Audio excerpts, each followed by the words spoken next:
Bueno, buenas noches a todos que no he saludado y en primer lugar agradezco a la Fundación la invitación y felicitarlos por los 10 años, que no es fácil mantenerse 10 años.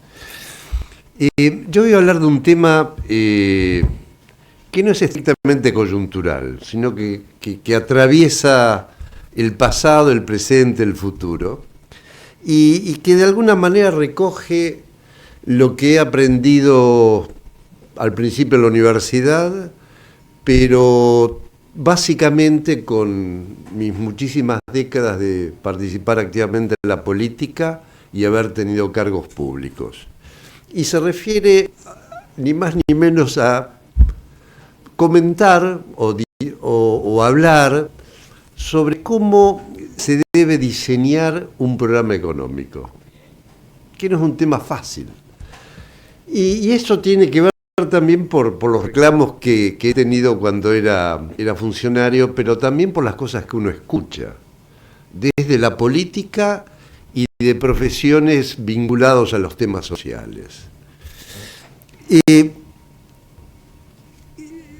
A mí me hace mucho ruido, digamos.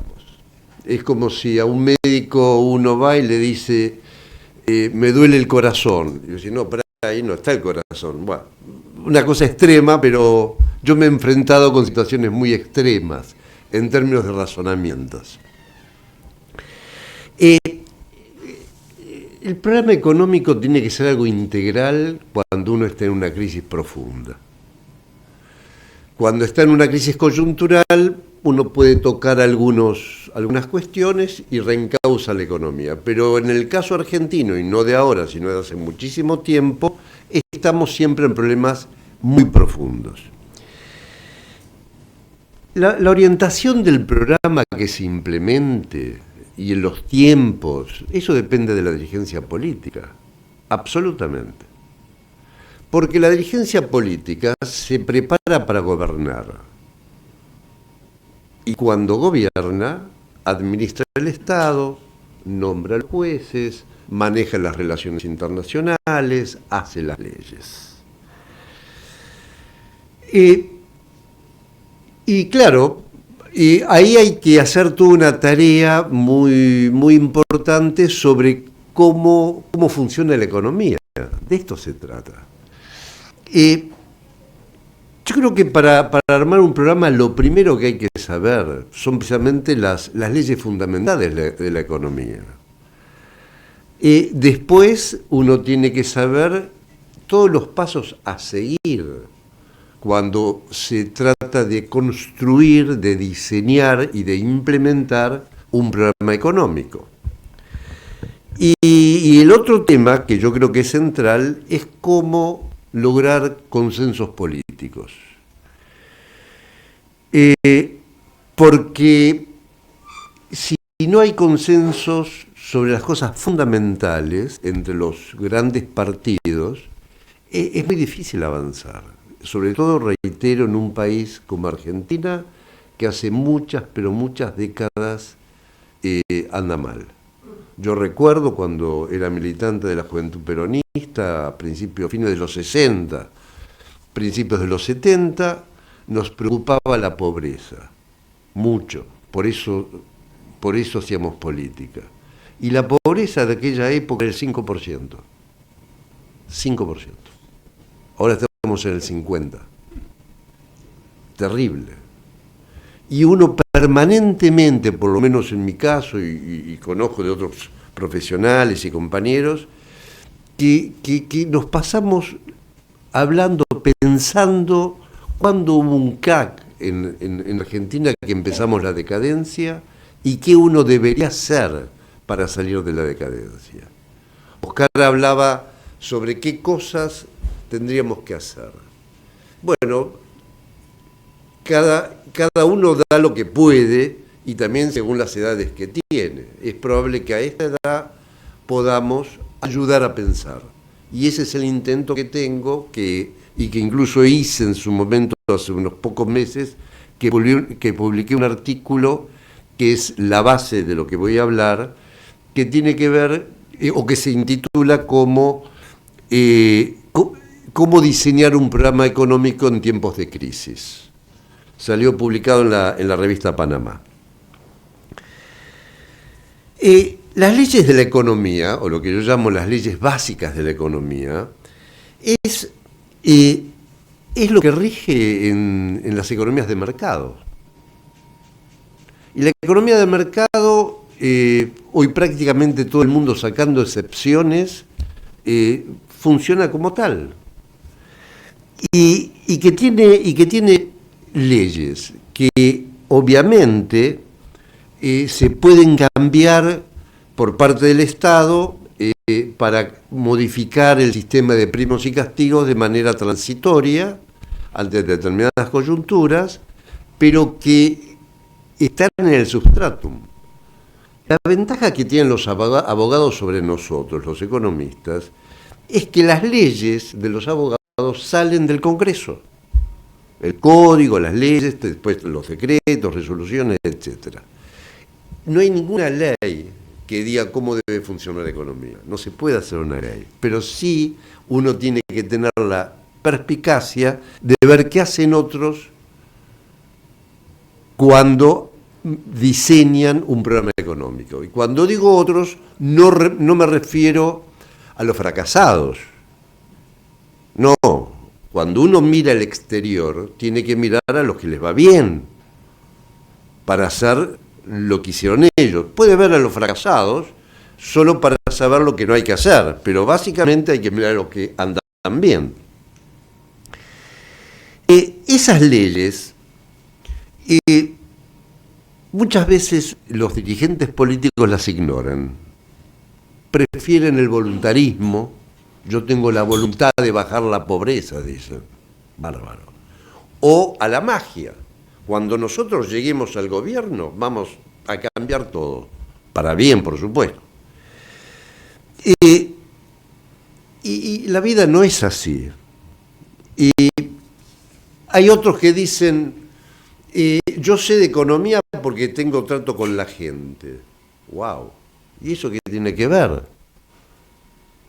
Uno no debe olvidar las demandas de la gente, obviamente. Uno tiene que saber cuáles son las demandas de la gente, pero le debe dar un cauce que no sea ni demagógico ni de cortoplacista, sino algo que le permita a futuro vivir mejor. De eso se trata, no demagogia.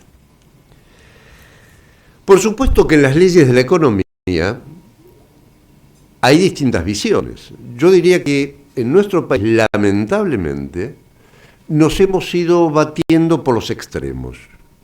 Tuvimos muchos años con quienes decían que se autodefinían en economía como heterodoxos, donde el Estado podía hacer todo y regular todo, y el mercado quedaba supeditado a los designios del Estado, más que el Estado de los dirigentes de turno, digamos, que manejaban ese Estado. Violando todas las leyes de la economía, que reitero, uno la puede violar transitoriamente como hicimos nosotros en el 2002, en algunos casos muy puntuales, pero provisoriamente. En el cuore, lo que hicimos en el 2002, era política convencional, la que hicieron todos los países que salieron de crisis parecidas a la nuestra. En el otro extremo están los neoliberales o llamados ahora libertarios, donde todo es mercado y el Estado tiene que pasarlo más desapercibidamente posible. Para mí, en términos políticos, Milei es parecido a Cristina, ni más ni menos, con signo opuesto. En términos matemáticos sería elevado a la menos uno. Pero son iguales, van por los extremos. Y todos, tanto uno como el otro, violan las leyes de la economía. ¿Cuáles son las leyes de la economía? Hay infinitas. Yo he puesto rápidamente se las voy a leer, digamos, con algún comentario. Yo anoté 14, pero hay muchísimas. La primera ley es la ley básica, la ley de la oferta y la demanda. No hay mucha cosa de esa. Uno puede hacer alguna cosa, digamos, pero 2 o 3 meses, pero no sistemáticamente. La segunda es que la economía es un sistema de vasos comunicantes, es como el cuerpo humano. Uno toma una pequeña medida y repercute sobre el resto, indefectiblemente.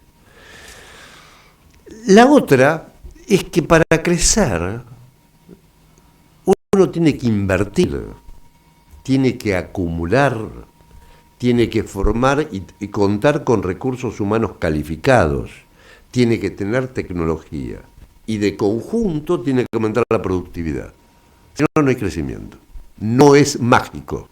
Son los factores de la producción que estudiábamos en el libro de Samuelson, digamos, hace 70 años. Ahora, claro, tiene que ver la contraparte. Para invertir, que es lo central, para que un país, o uno de los temas centrales para que un país crezca, hay que ahorrar. Y Argentina ahorra muy poco,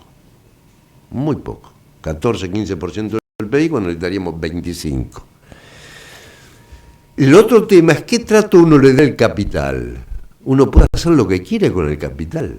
Y no.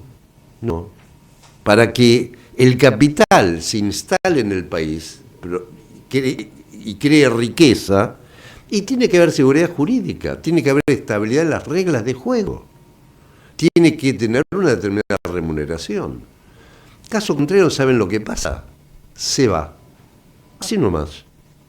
Argentina es el país en el mundo que más capital en términos relativos tiene en el exterior. ¿Por qué? Porque la gente se va. Hasta las clases medias llevan sus dólares a Miami y ponen un fondo para hacer un edificio. ¿Por qué no lo hace acá? Y porque acá le cambian las leyes permanentemente, lo miran como un mal tipo. No se puede. Es una ley, le guste o no le guste. Para aumentar los salarios, solamente pueden aumentar los salarios, y ya lo dijo Perón en el año 52, se aumenta la productividad. Si no, no hay aumento salarial. El resto son aumentos nominales que caen con la inflación. Lo dijo Perón en el año 52, que fue la primera persona que cuando lanzó sus programas también lanzó el Congreso de la Productividad. Congreso de la Productividad. Una palabra inexistente en el año 1952. Cuando hay déficit fiscal, ¿uno puede vivir con déficit fiscal? Bueno, no. La prueba la tenemos nosotros. Cuando hay déficit fiscal, ¿qué es lo que se hace? Y baja el gasto, aumenta los impuestos. Caso contrario, toma deuda o emite. En un caso genera problemas a la generación futura y en otros a la presente. La otra ley dice también que si uno sube en demasía los impuestos, aumenta la evasión. Miren lo que pasa con las retenciones. Paraguay exporta más soja que Argentina, por poco. Los subsidios, hay que dar subsidio muchas veces. Cuando son servicios públicos, ¿a quién se le da el subsidio? ¿A las personas o a las empresas? El kirchnerismo son las empresas. En todo el mundo se dan a las personas. A los pobres, no a los ricos. Y los subsidios a los pobres, en todos los casos debería haber algún tipo de contraprestación. La pobreza solo va a bajar si el país crece. Pero para crecer, como dije antes, hay que ahorrar. Como nos decían nuestros padres, hijos de inmigrantes. Hay que ahorrar y hay que invertir. ¿Y la distribución? ¿Qué pasa con la distribución? Y bueno, la distribución va a mejorar si primero se crea riqueza. No se puede distribuir lo que no existe. Para distribuir hay que aumentar la riqueza. Y hay que tener muy buenos servicios públicos. El Estado tiene que funcionar realmente con estas cosas básicas que decía Oscar. Y el régimen impositivo tiene que ser más progresivo.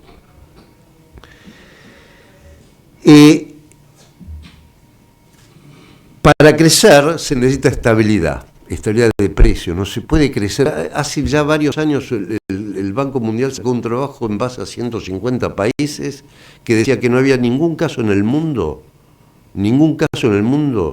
que creciera con una inflación superior al 20%.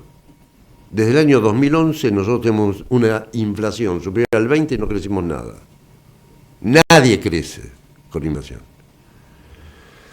Y obviamente hay que tener estabilidad de precios y diseñar una estrategia de crecimiento en base a la cuarta revolución industrial, no a la sustitución de importaciones, que es la segunda revolución, ya vamos por la cuarta. Los compañeros que dicen, no, porque Perón en el año 48, no, pasaron 80 años. Es otro mundo totalmente distinto, como decía Ricardo, totalmente distinto, pero hay que tener en cuenta. Sí o sí, si no, vamos a estar pensando en fantasías. Entonces, esas leyes hay que respetarlas. Primero hay que conocerlas, hay que estudiarlas y respetarlas. Caso contrario, vamos a seguir como estos últimos 15 años. El otro tema, para mí central, es que cuando uno diseña un programa lo tiene que hacer pensando en una economía, llamémosle normal, como la que funciona en los países que avanzan, que progresan. Una economía como la nuestra necesita todos los instrumentos de política, pero tiene que mantener los equilibrios macroeconómicos, equilibrio fiscal, equilibrio de la cuenta corriente, oferta de dinero en base a la demanda de dinero. Esas leyes las tiene que mantener.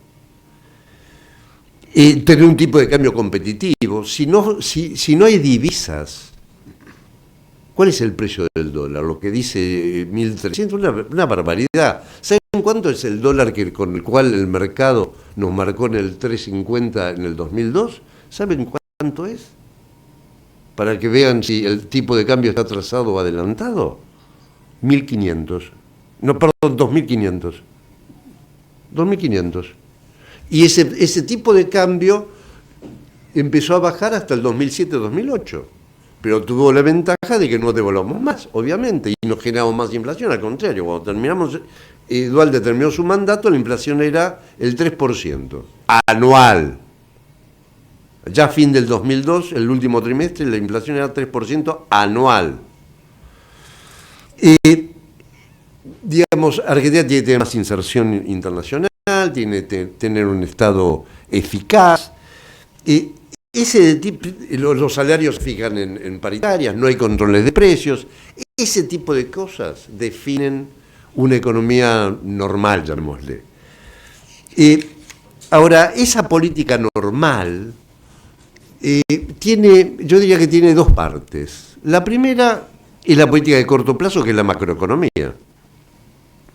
La segunda es la política de producción, que es la política estructural, la política de largo plazo. Son dos cosas diferentes. El corto plazo, la macro, es una condición necesaria pero no suficiente para crecer. Para crecer hay que diseñar una estrategia acorde con la disponibilidad de recursos que nosotros tenemos.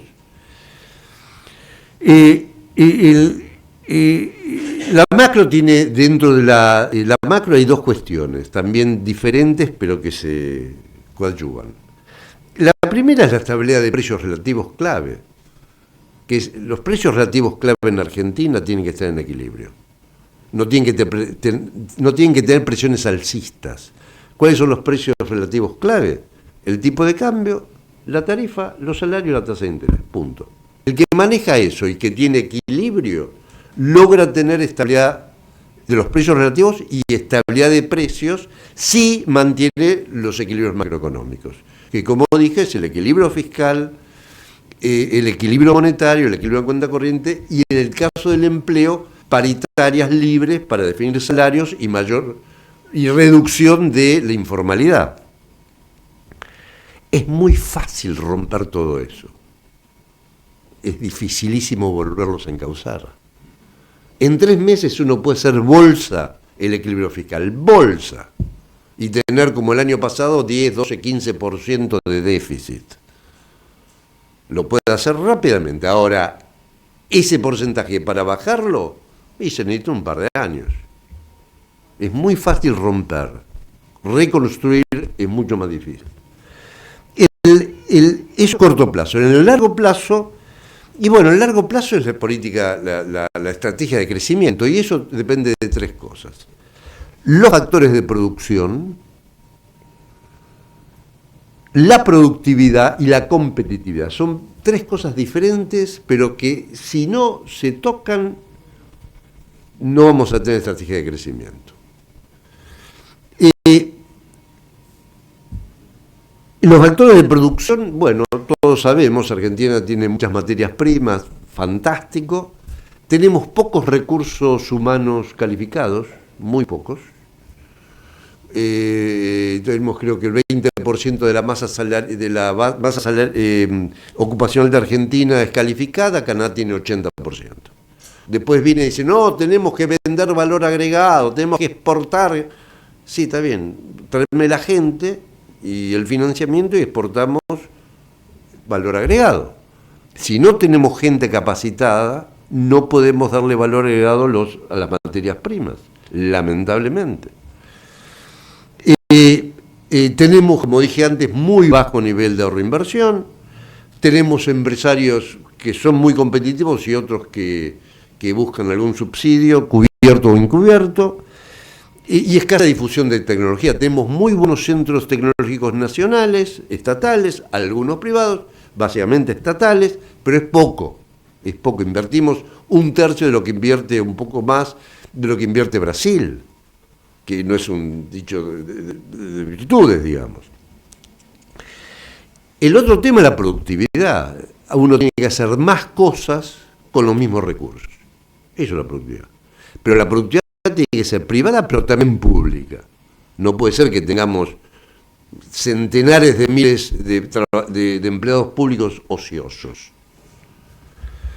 Y el otro tema es que tiene que haber un ambiente pro-competitivo. Esto es mantener las reglas de juego, minimizar los costos de transacción, macroequilibrada, estable, digamos, todo ese tipo de cosas, cuestiones judiciales, los temas medioambientales, la expansión tecnológica, todo eso hace la competitividad. La competitividad es un valor global.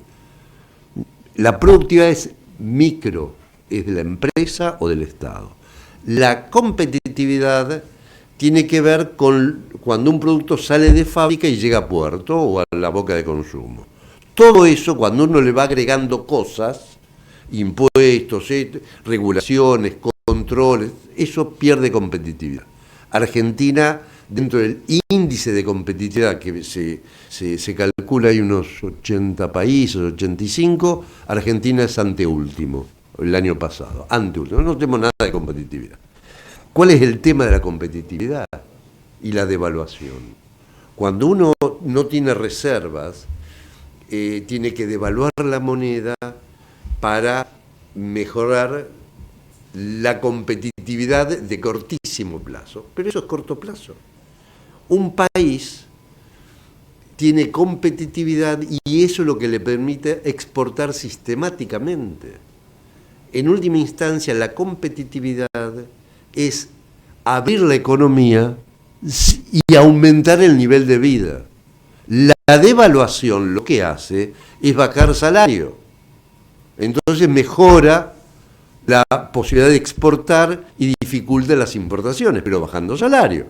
La competitividad es cuando uno exporta más, pero importa más, por eso exporta, pero en paralelo aumenta el nivel de vida de la gente. Ahora, el llegar a la economía normal,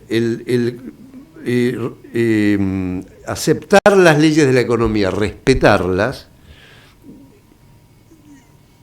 viene el tema de cómo se hace un programa. El programa se hace a partir de ese objetivo de una economía normalizada y a partir del cumplimiento de las leyes, que es lo que le va a permitir darle sustentabilidad al programa. El programa económico tiene que ser integral, tiene que abarcar todas las políticas y todos los sectores.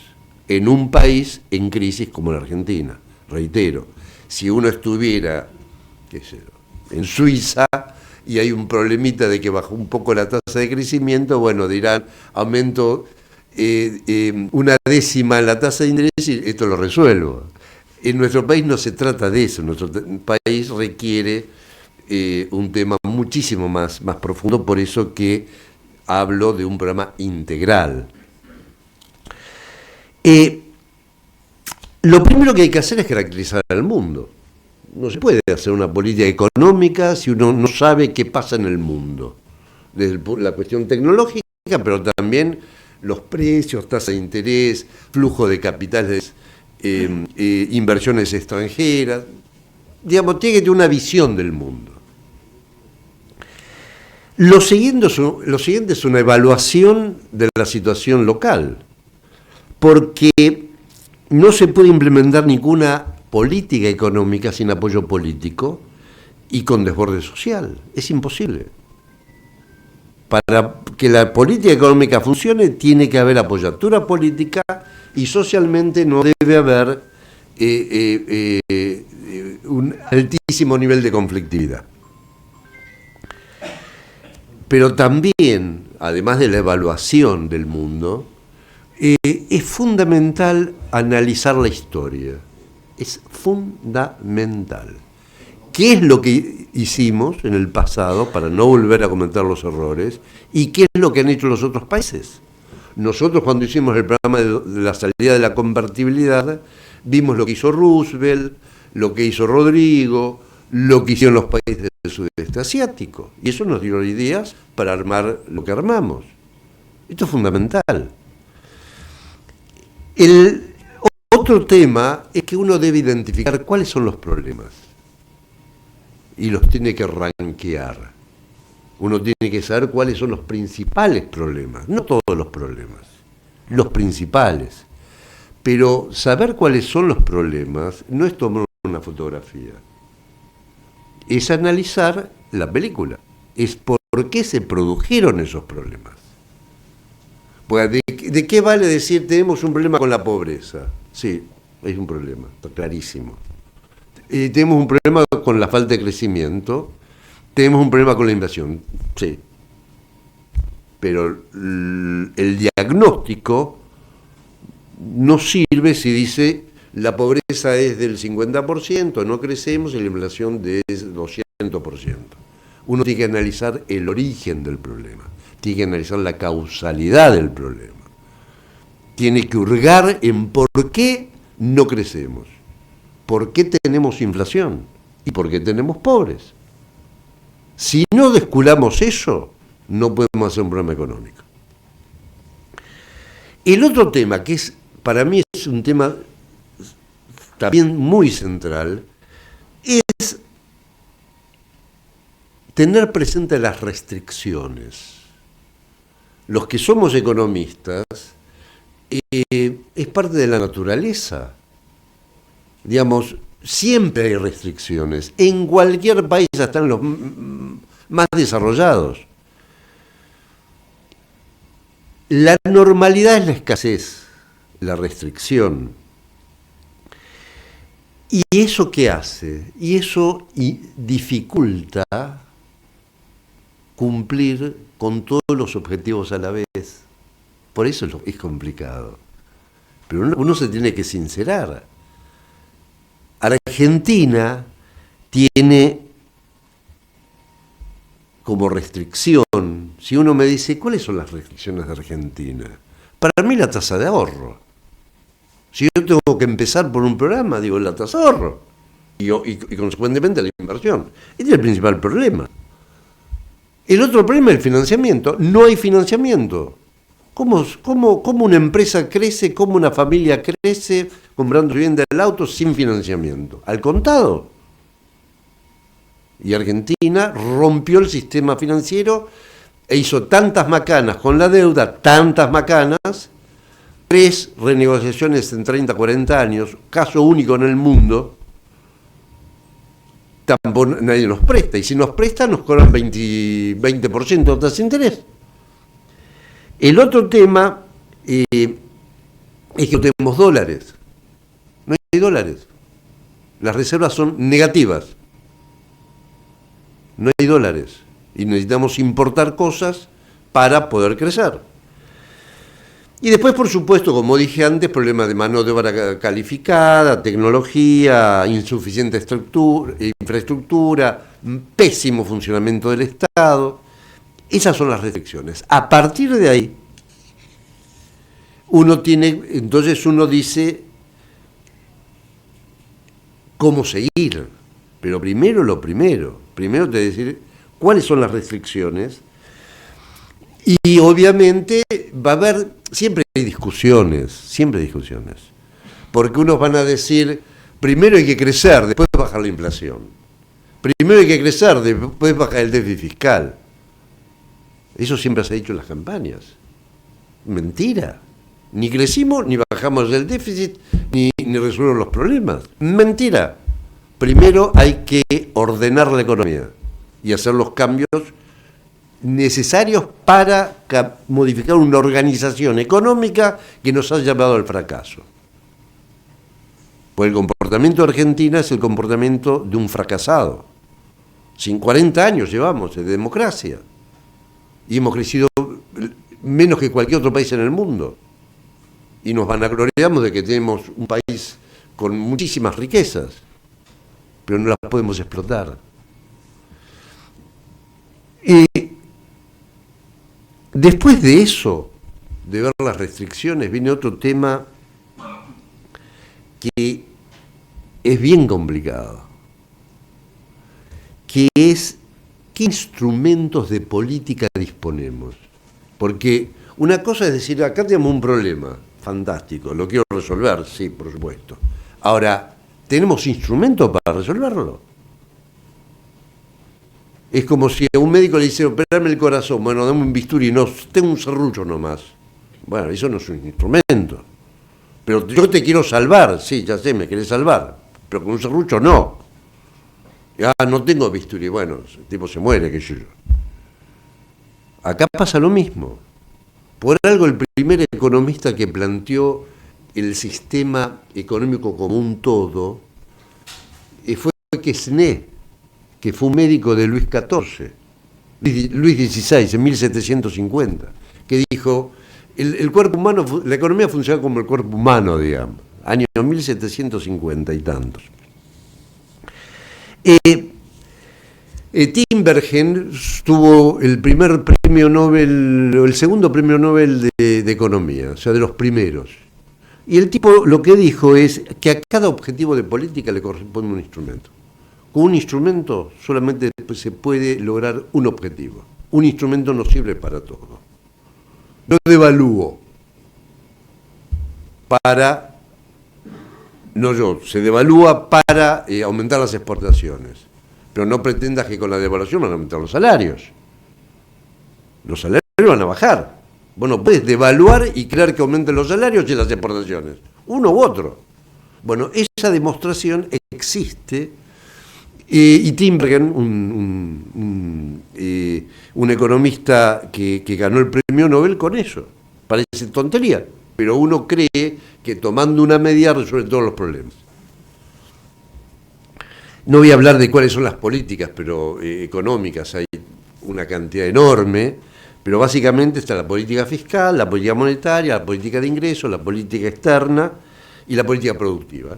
A partir de ahí uno puede discutir. Y obviamente que hay discusión porque las visiones ideológicas o políticas son diferentes. Por supuesto que son diferentes. Uno empieza por un lado, otro por el otro y así sucesivamente. Está claro. Lo único que yo digo es que no nos apartemos de las leyes fundamentales y del objetivo de tener una economía normal, que nos permita crecer y empezar a distribuir. Y después viene... otro tema que también es complicado, y es que definir los objetivos. Definir los objetivos de la política económica. Si uno hace rápidamente una encuesta acá, claramente van a decir, no, hay que bajar la pobreza, hay que crecer, hay que estabilizar los precios. Muy bien, estoy totalmente de acuerdo. Pero ¿saben qué? Esos son los objetivos fundamentales, los fines. Para llegar a cumplir esos objetivos, uno tiene que hablar de los llamados objetivos derivados o los medios. Para bajar la inflación, tiene que tener equilibrio fiscal y equilibrio monetario. Para crecer, uno tiene que aumentar fuertemente la tasa de ahorro. Para bajar la pobreza, tiene que aumentar el empleo. Entonces, uno tiene objetivos intermedios, llamémosle así, y objetivos finales. Uno no puede plantear solamente los objetivos finales, como en las campañas electorales. Vamos a crecer. ¿Y cómo? Ya veremos. Cuando ganemos, ahí lo pensamos. Vamos a bajar la pobreza, porque nosotros somos distintos a los actuales que no saben gobernar y tenemos la voluntad política de bajar los pobres. Miércoles. Si todo resultara ser de voluntad política, realmente no habría pobres en el mundo, porque todos los tipos que llegan al poder quieren bajar la pobreza, no quieren que haya pobres. ¿Y qué es lo que pasa? ¿Por qué siguen habiendo pobres y crecen los pobres en nuestro país? No bajan, crecen. Del 5% de los 70 al 50% al 50% 50 años después. Entonces, las dos cosas son fundamentales. Pero, acá aparece otro problema. Cuando yo hablo de estas cosas es para que vean la complejidad de la cuestión y del por qué no todos pueden hablar de economía.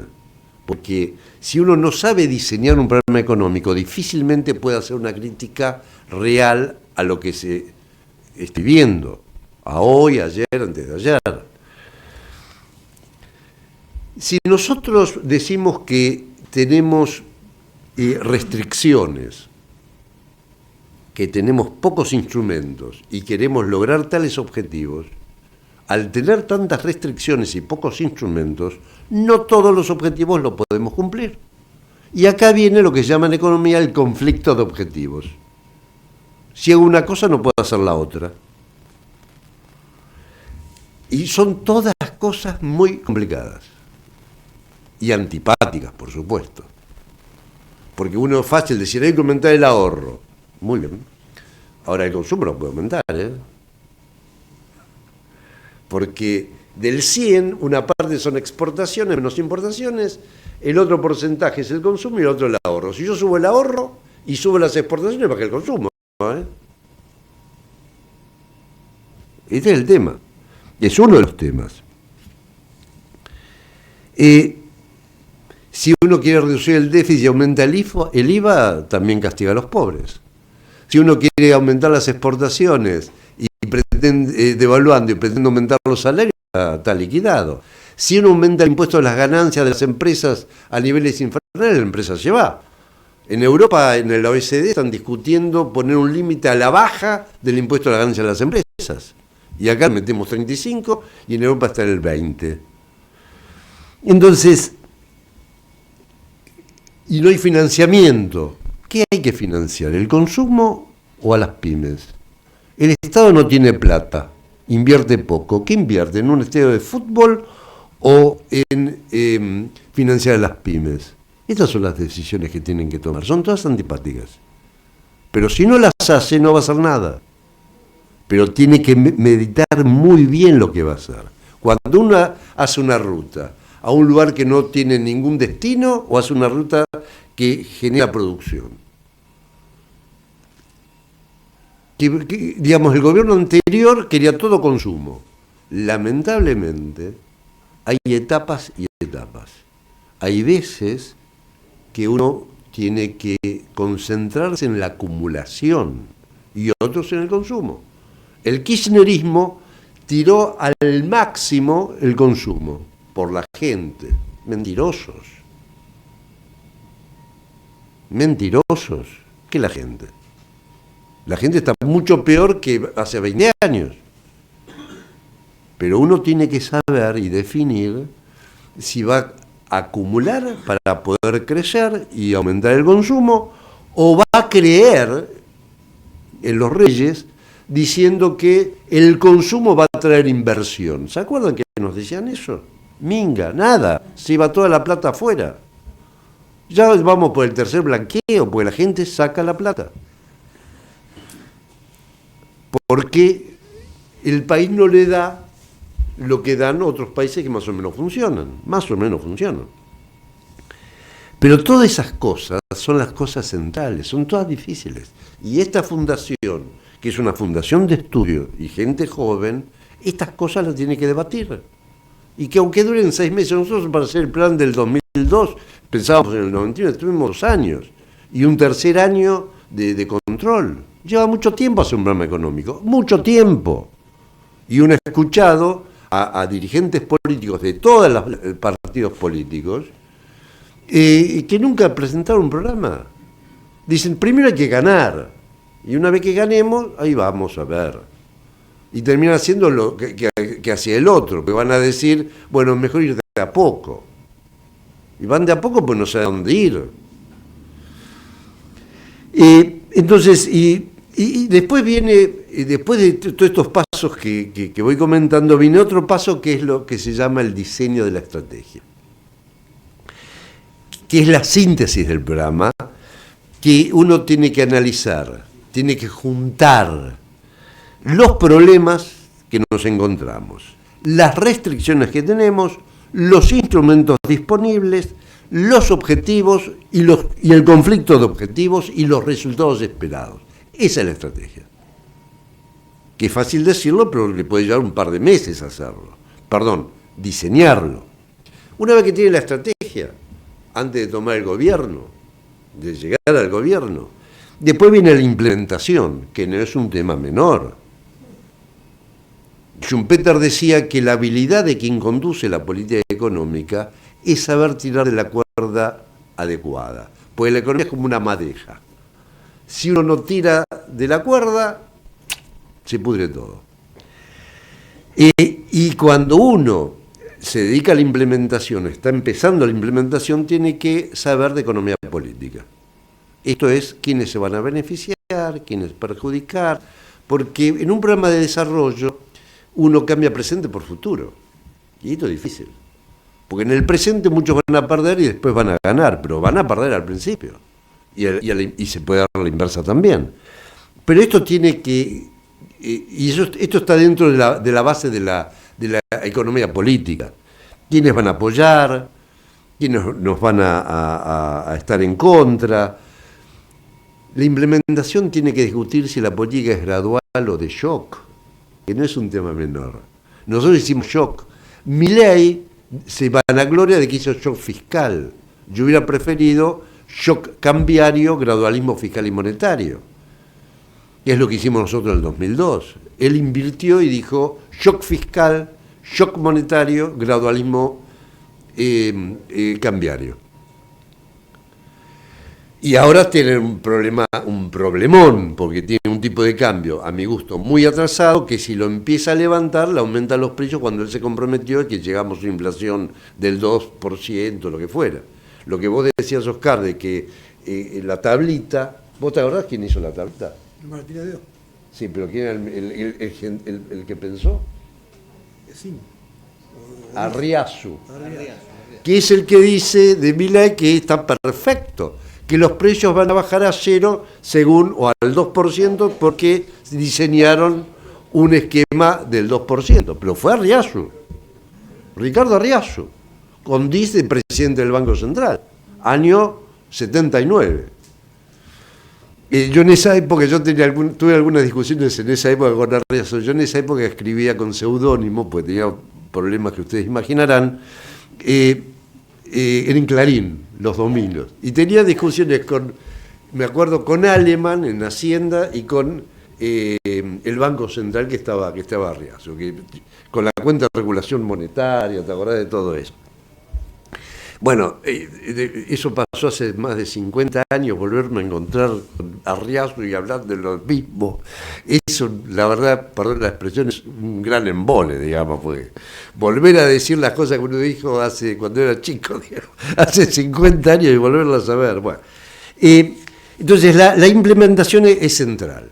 Y finalmente uno tiene que evaluar los resultados y no hacer como se ha venido haciendo, de que cuando fracasa el programa hay factores exógenos, que la guerra de Ucrania, que la peste, que el precio... No. En la mayoría de los casos, cuando el programa fracasa, es culpa del que diseñó el programa, cómo se implementó, digamos, todo eso, digamos, un problema endógeno, no exógeno. Y termino pensando en que, como dije también creo que al principio, si uno pretende cambiar y sabiendo cómo estamos en nuestro país, tiene que hacer acuerdos. Y nosotros en el 2002 hicimos acuerdo con los radicales. Y Menem en su momento también hizo acuerdo. Primero en la interna del peronismo, con Cafiero, después con la UCD. Pero hizo acuerdos. Nosotros hicimos acuerdos con los radicales y después con las provincias y la CGT. Uno tiene que hacer acuerdos para darle sustentabilidad, para darle gobernabilidad, para que haya una continuidad de las cosas que con dolor y grandes sacrificios se tienen que hacer.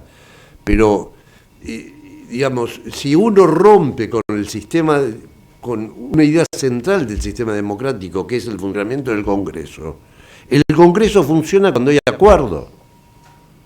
Por mis manos, en la provincia de Buenos Aires, en Nación, como ministro, lo que fue, pasaron 14 presupuestos. Ninguno salió como entró. Y es lógico que así sea. Uno no tiene la verdad absoluta. Uno tiene ideas, pero las tiene que compartir con otros que no piensen exactamente igual. Obviamente no puede hacer acuerdos con cualquiera, porque tiene que tener una idea más o menos central. Pero si no hay acuerdo es muy difícil salir de esto. Como también es imposible salir, y termino, sin conocer y respetar las leyes de la economía. Muchas gracias. Muchas gracias.